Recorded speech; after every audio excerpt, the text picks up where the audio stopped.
As the years quickly pass, the Castlevania franchise is one we can proudly look back on. A legacy that spans across many platform generations, from the early arcade scene to multiple home consoles. Throughout that time, my own personal gaming preferences grew substantially. By the time Symphony of the Night released, I was well into my early adolescence. Hell, the gaming industry as a whole was going through the growing pains. As I mentioned prior, two major factors heavily influenced my decision to purchase a PlayStation. The first being Mega Man 8. Let's be honest, where the classic Blue Bomber went, I too followed, and secondly, those sweet ad campaigns for the upcoming Final Fantasy VII. Shoot, they made it damn near impossible to not make the move to PlayStation.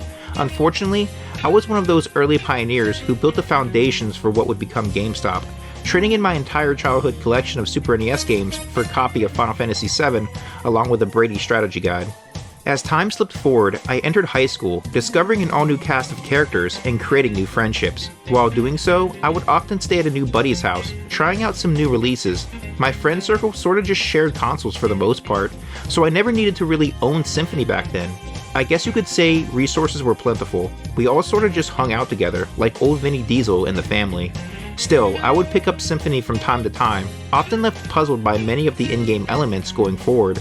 For one, I would hear stories, one from a near and dear friend who finished the game in mere minutes, as the adventure would open up to a climactic finale with Dracula that would go on to become the shortest stint in Castlevania history. Apparently, my buddy hadn't familiarized himself with the after credits, returning his purchase before his journey ever began. There's also stories of those that didn't quite pick up on the clues hidden throughout to save poor Richter from the sorcery placed upon him, never truly able to solve Dracula's riddle. Symphony of the Night had that mystique about it that, dare I say, is on the level of Simon's Quest. In fact, the game borrows many concepts from its ancestral roots, yet the game collectively is a love letter to the franchise, now the blueprint moving forward. I think at a time, this was overshadowed by the colossal library the PlayStation 1 offered. With everything we know about Symphony today, I would like to present this package to you the best way I know how, through my own personal tales. So grab your favorite beverage, pick up a snack or two, because we have a lot of ground to cover, as this miserable pile of secrets now unfolds to our thrilling finale. Symphony of the Night's development window dates all the way back to the ill-fated 32X. Yeah, shockingly, under the codename Castlevania The Bloodletting. Taking an initial glance at the 32X's pipeline, it wasn't surprising why development quickly pivoted to the PS1. Apparently, there's a prototype floating around out there somewhere, yet how far in development that went is beyond me. Canonically, Symphony is a sequel to Rondo of Blood, continuing our adventures with Richter Belmont. In its early conception stages, the idea was merely that of a spin-off title. So what, Castlevania Dracula XXX? All jokes aside, a new direction would indeed switch things up, breaking out of the traditional mold while referencing earlier works to further conceptualize these ideas. This would be accomplished by pulling inspiration from the likes of Metroid and The Legend of Zelda, each requiring a great deal of exploration and backtracking to further flesh out their adventures. Stage block progression was now a thing of the past, seeking to further expand on Castle Dracula for a greater haunting discovery. Embarking on new areas would reward players through key items and abilities. The traditional whip-wielding vampire hunters would briefly retire, opting for a hero that would carry a wider assortment of magical combat weapons for more strategic play elements. But just who could fill that role? There would only be one man with a resume large enough whom would test old Dracula with a taste of his own lifeblood, the son of Dracula, none other than Alucard himself. The handsome devil is looking more youthful than ever. So how exactly would we end up at this point? Well, to figure that out, let's now venture back to our previous episode. We now return to a brief moment in time. Richter Belmont now closes in on his pursuit of the Prince of Darkness. Climbing his way to the vampire's legendary throne room, he now engages in an age-old showdown as the fate of Transylvania rests in the palm of his hands. As the fight wages forward, Dracula tests the youthful Belmont. As his power surges, he manifests into the very beast of legend. As the battle reaches a climax, Richter lays his rival to rest, standing victorious atop Castle Dracula. However, something about that moment always felt off. Richter fulfilled his destiny, yet the prophecy written time and time again was not foretold that day. As Richter looked on, the castle never crumbled, staring back as cold and callous as ever. Yet with the beast slain, the only thing that truly followed was the flow of time. As years passed, so with it the legend of Richter Belmont. After 4 years of peace, Richter would disappear unannounced, becoming merely that of legend. With the absence of the Belmont clan, the lands of Transylvania were now vulnerable to the darkness, as it would inevitably spread. Richter's sister-in-law, Maria, now takes off in pursuit of Richter. Now, I wanted to pause briefly on this topic because I'm not sure if Symphony borrows timeline elements of both Rondo of Blood and Dracula X, or if they have been merged. I've read different renditions of Maria's relation to Richter in story. Maybe in time someone could shine some light on this for me? However, in time, Castle Dracula slowly begins to bear life once more, emitting a powerful aura around it which spreads across the lands. This undeniable power awakens our one and only Alucard, whom senses the forthcoming of his father. Without time to spare, Alucard quickly takes action, pursuing his father's infernal castle as players and pawns slowly uncover the mystery that is Symphony of the Night. Now, let's focus on our guy Alucard here for a hot minute. I must say, he looks well rested. A century of slumber can really make a difference. If I didn't know any better, I'd say he may have undergone a metamorphosis in his downtime. Went from looking like Bela Lugosi to Interview with the Vampire.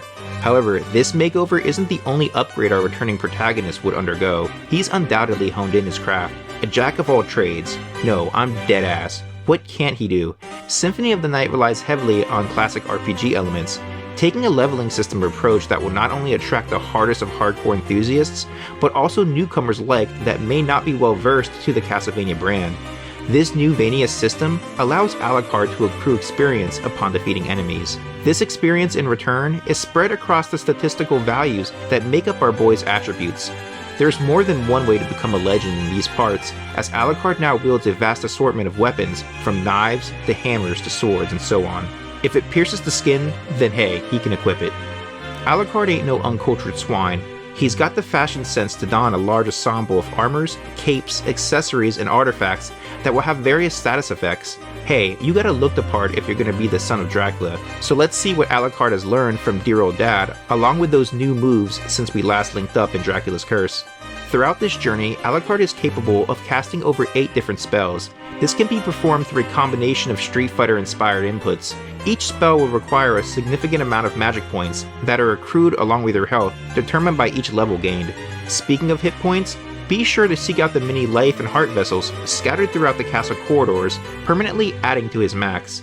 These can greatly reduce some of the more challenging stretches early on, so exploration is indeed rewarded. Now, that second vessel I mentioned, the heart vessel, is what it is. Ammunition needed to chuck a wide range of vintage sub-weapons the Belmonts are well known for. 9 in total, with a few new ones to try out over time. There's a plethora of goods that can be consumed for health, used in combat and harnessed for stat boosts. Some areas reveal relics that reward Alucard with new capabilities like a swift double jump, super jump, or even means to walk through water. Shoot, if you thought Alucard wasn't out of control already, then you haven't seen anything yet. The guy has some additional assistance from the spirit realm, able to summon some ghostly sidekicks known as familiars, unique entities that aid our vampiric playboy in battle and exploration. Alucard has also refined his shape-shifting capabilities. Want to soar to new heights? Then trust your inner winged instincts and reach for the stars. He also channels his inner Okami, transforming into a wolf, dashing across each scene in warp speed. Can't squeeze through a tight spot? Then move like the mist, which shields you across those highly surveillanced access points. Utilizing your trusty map will aid you in uncovering every goodie buried in the castle. So now that we got our legs underneath us, let's get to the matter at hand already. Cracking some skulls and gutting some night creatures to uncover the truth behind a returning Castle Dracula. As events open up, attention is directed once more to our prior encounter with Dracula. A climax like never before seen, only now, this time around, there's this aura about Richter, radiating throughout the entire battle, dodging and evading with finesse. A solid run is pivotal here. If you start sucking early on, the fearless Maria Renard will swoop in for an MVC2-sized tag team assist. Be careful guys, this was not how events originally went down, and depending if your health diminishes quickly enough for those events to occur, will drastically impact your starting stats. At least for those that didn't just power the console off, assuming the game was over. Well, that kinda sucks. Be sure to make a pit stop before the battle too for some early pickups Richter will pass on to us after the prologue rolls. Defeating our age-old rival caps off the events of Rondo of Blood. For those that didn't get the opportunity to play through the likes of Rondo, this one's for y'all. Now arriving back to the castle courtyard, Alucard is hell-bent on getting answers. The visuals here leave you in awe.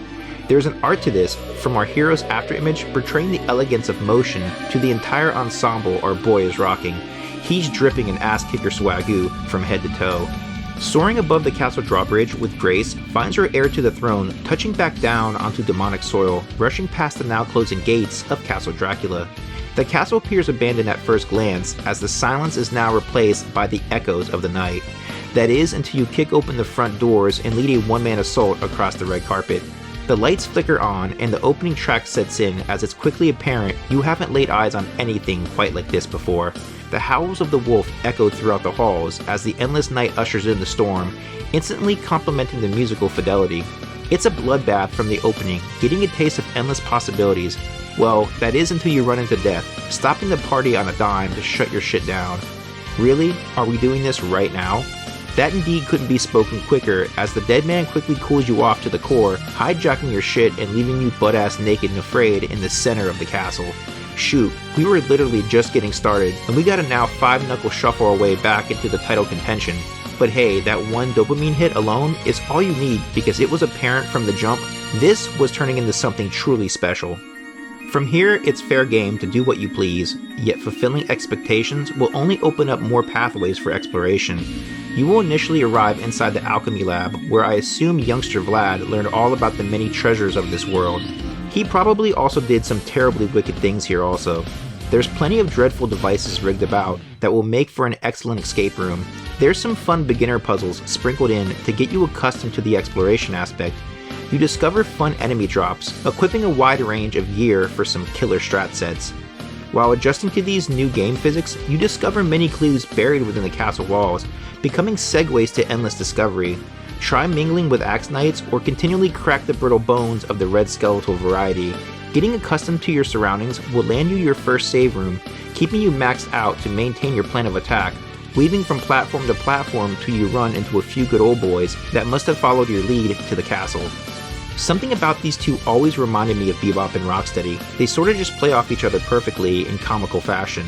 These two aren't the most coordinated pair, and isolating them early on will make it easy to pick each off one by one, as they will eventually come to blows by their vintage repertoire. Things will soon be clear to them. This isn't Richter Belmont they're dealing with, as the duo quickly falls back into the pecking order.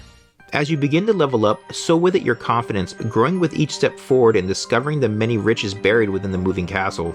The marble gallery stretches deep throughout the interior chambers, a granite expressway filled with elaborate runways that will take you to various destinations. The central hub, you could say, that houses a great deal of mystery layered in elaborate works of art. The showroom is Drax's personal Met Gala, covered in ancient artifacts and exotic entities that come to life. The skeletal troops are equipped in the latest designs, while the twisted ones emerge, puppeteering in shadows, yet no strings attached. It's here you start getting crafty, testing out your sub-weapons. With just the right fit, you can break even the most complex areas of the castle. You eventually stumble upon the outer wall, and things will quickly get interesting. There's a great deal of armors on guard that can do significant damage, and Medusas are stationed in perfect range to trip you up on your descent. The tiny little visual effects layered within shows the love and effort placed into this. The little Easter eggs sprinkled between them always gets me in my Vania feels. I love traveling below and taking a peek out at the waters, checking in on my little homie on the lake. I might step out for a minute, only for more mystery to roll in, giving me some new thrills as I climb to the top, or just hitch a ride on the elevator for a fast pass to the library, uncovering the rich history buried within Castlevania.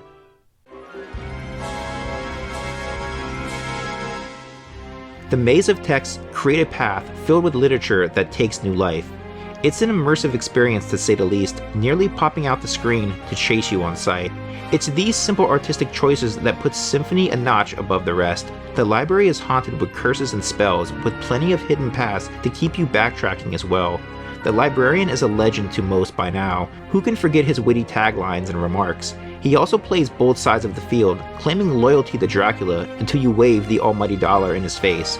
Dude would straight up sell his soul for the right price, and he's packing a good assortment of upgrades to aid you throughout. You can also learn the fine art of spellcasting by purchasing scripts or save your money and get them the old-fashioned way. Before you head out, be sure to price out your gemstones and grab a map to save you some time uncovering the many clues within the walls. Besides, you just might need to purchase some loot later from this old crusty bastard. Practicing your newly discovered skills and spells are key to progression. Alucard is known for his many shape-shifting techniques that he requires throughout his journeys. Mastering them is integral, and still to this day I have trouble in the art of canine hurdles.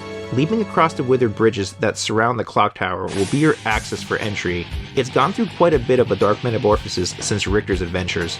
The interior chambers are abstract in design, a chaotic blend of broken stairways dripping in Medusas and armored guard.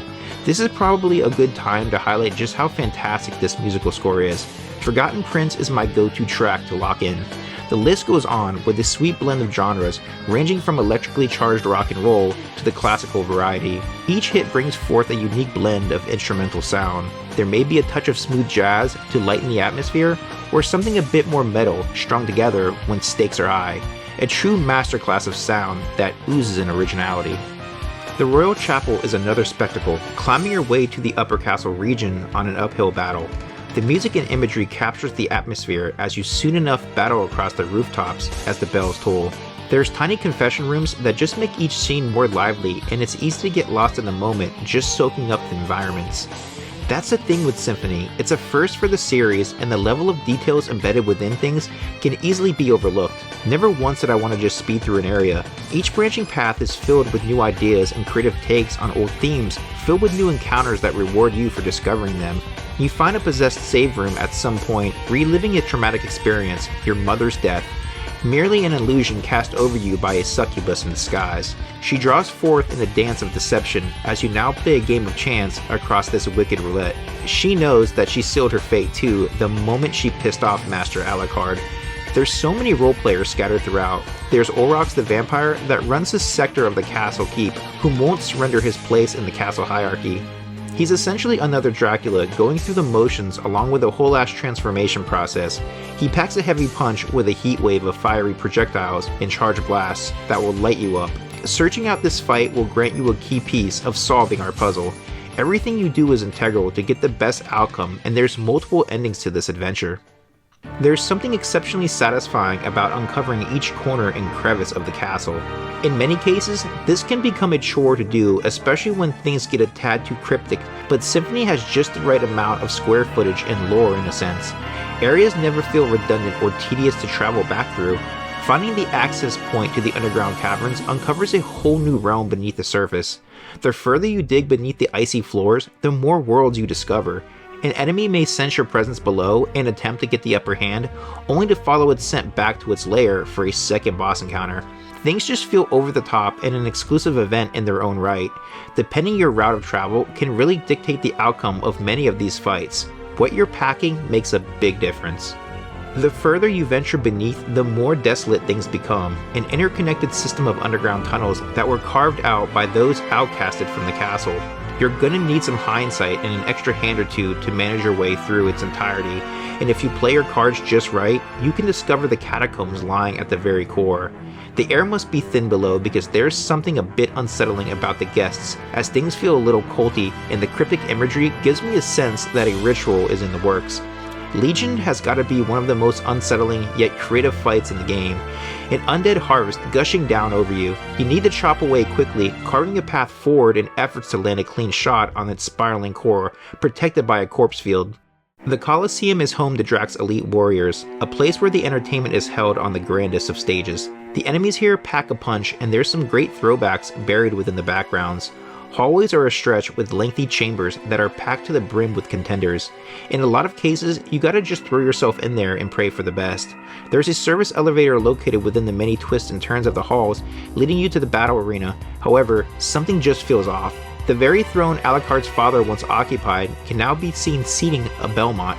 A very disheveled looking Richter claims to be the new lord of this castle, bringing forth a couple competitors for his amusement. Something about the whole ordeal just doesn't sit right, as Alucard relays these details to Maria, whom is now convinced that Richter is being controlled in the shadows. Dracula's castle is layered in illusions, and you'll be relying on your muscle memory to find your way through. The game is notorious for its head-scratching moments, as you will need to go full-on theorist to solve Dracula's riddle, as the game can get on a Simon's Quest degree of trolling to solve these events. Upon discovering the silver and gold rings, equip the pair and head over to the grandfather clock in the center of Drax's estate. The hands of the clock will mysteriously spin about, gaining a mind of its own as it now chimes, echoing throughout the hallways, revealing an entrance below. Here you will run into Maria once again, who now pleads with Alucard to show mercy on Richter's soul, challenging him to a duel. After a quick sparring match, the two agree that Richter indeed must be stopped. Maria gives Alucard the holy glasses to see past the castle's many optical illusions, shedding some light on Richter's cruel behavior. When you're ready, take to the elevators that lead you to the castle throne room. It's surveillanced heavily, so get your equipment in check and take flight when ready. As Alucard confronts Richter once more, he proceeds to reveal his plans in motion, now seeking to resurrect his age-old rival so the two may continue their battle for all eternity.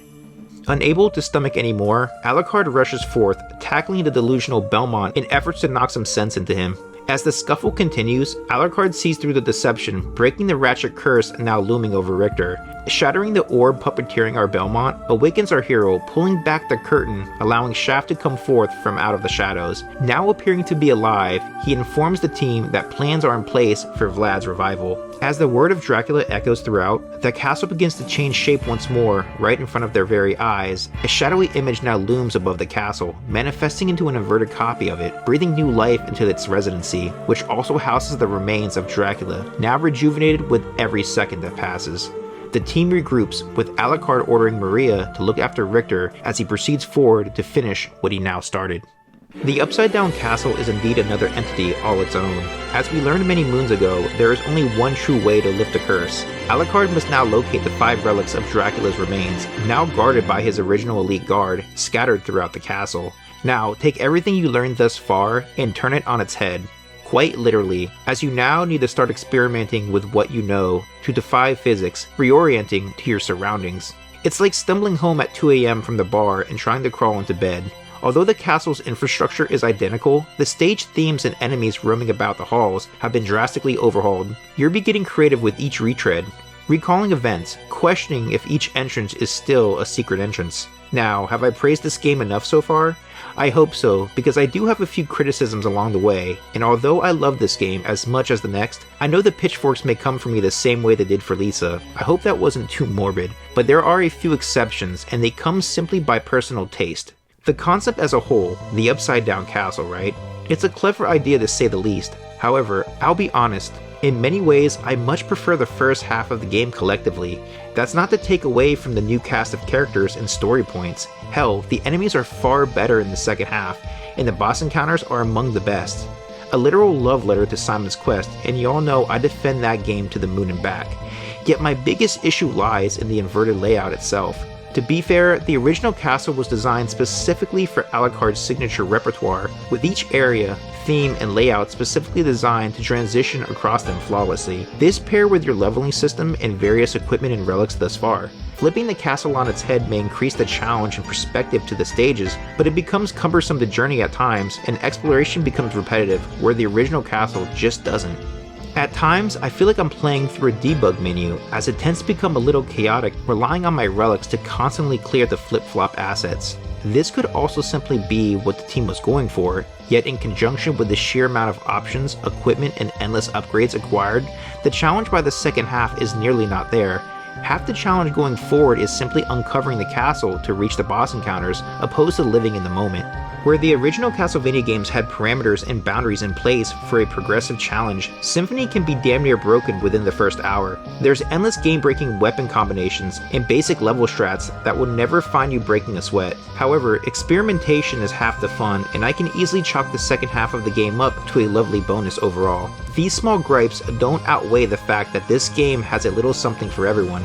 It captures the many themes of the classic series, reintroducing them and expanding on their concepts. Yet the craziest thing is that between two highly detailed castles, bosses, and environments that feature multiple layers of depth and transparencies throughout, the game never chugs, and they mask the load times quite well, except for that classic game over screen.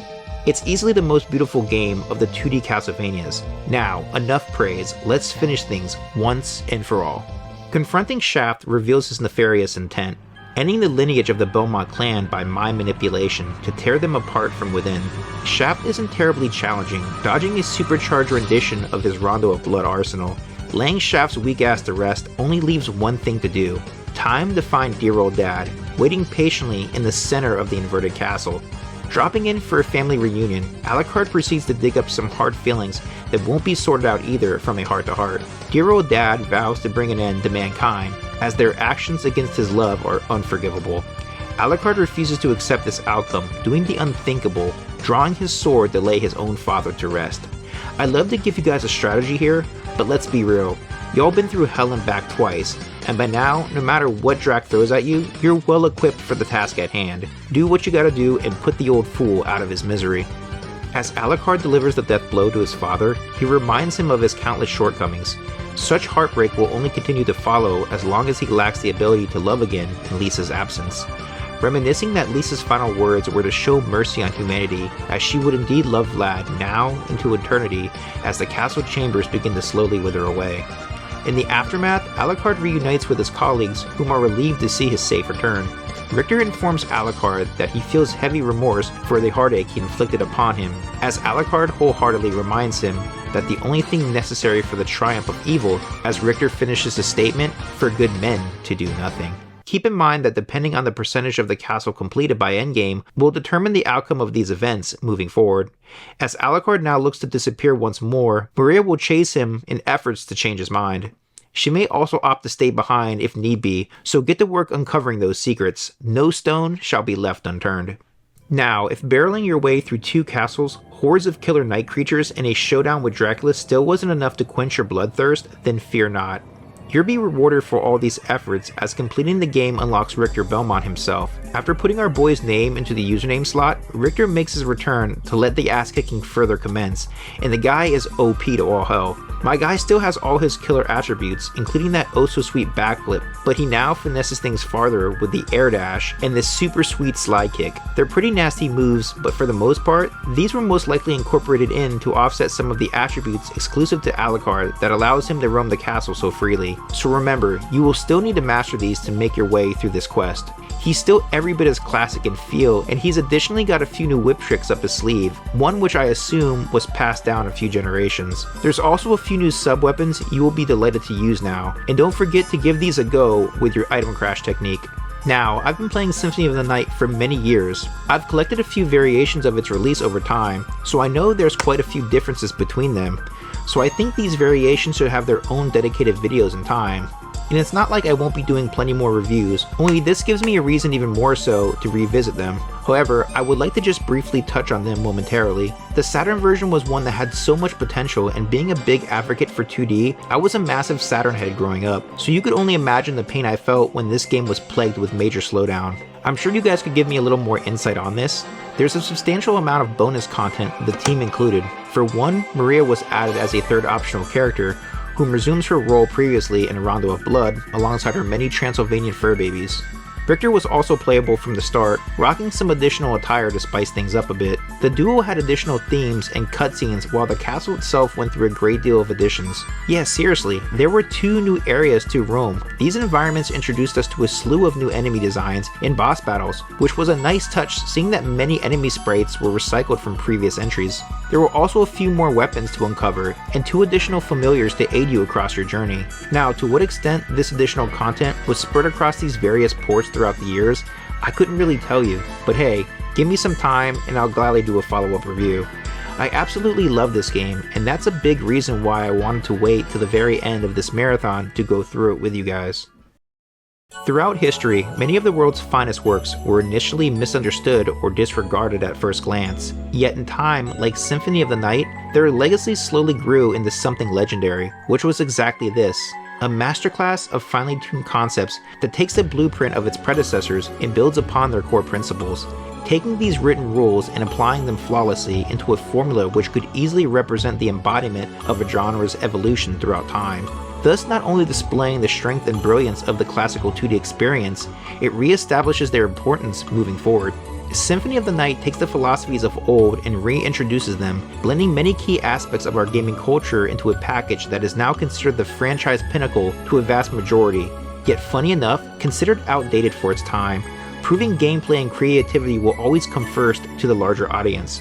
I've come across so many individuals that get so excited for the next console release or wrapped up in hardware specs, only to be let down months or years later. To those individuals, I say, enjoy the moment. To this day, I'm still discovering new classics just going back through my backlog. Symphony of the Night represents the hard work and adversity of a passionate group of individuals. With that said, this concludes my very first Castlevania marathon. From where I start to where I am currently, I'm happy I waited to review this entry. My first handful of reviews were a real challenge. I've made plenty of mistakes with my early edits, pronunciation, and stumbled over plenty words. I hope to only improve with each video going forward, and for everyone that stuck with me through each one, this one's for you.